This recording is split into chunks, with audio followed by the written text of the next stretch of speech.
بسم اللہ الرحمن الرحیم. جب ہم کسی سے ملتے ہیں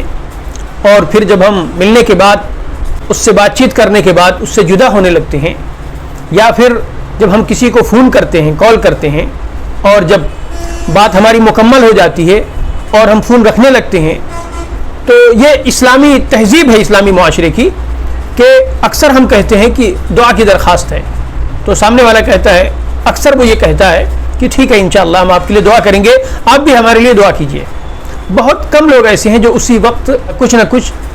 دعا دے دیتے ہیں آپ کو. اکثر لوگوں کی یہ عادت ہے، وہ یہ کہتے ہیں کہ انشاءاللہ ٹھیک ہے ہم آپ کے لیے دعا کریں گے.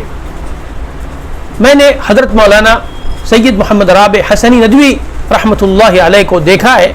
کہ حضرت سے جب بھی کوئی شخص یہ کہتا تھا کہ حضرت دعا کی درخواست ہے، تو حضرت فوراً ہی اس کو کچھ نہ کچھ دعا دے دیتے تھے کہ اللہ تبارک و تعالی آپ کی جائز مرادوں کو پورا فرمائے، اللہ تبارک و تعالی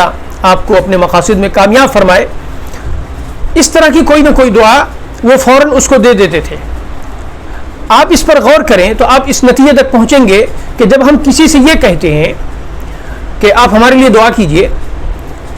اور وہ وعدہ کر لیتا ہے کہ ہاں ہم انشاءاللہ آپ کے لیے دعا کریں گے، تو ایک طرح سے یہ وعدہ ہو جاتا ہے. اور اگرچہ آدمی کی نیت ہوتی ہے اس وعدے کو پورا کرنے کی، لیکن اگر اس کو نہ پورا کیا جائے تو کہیں نہ کہیں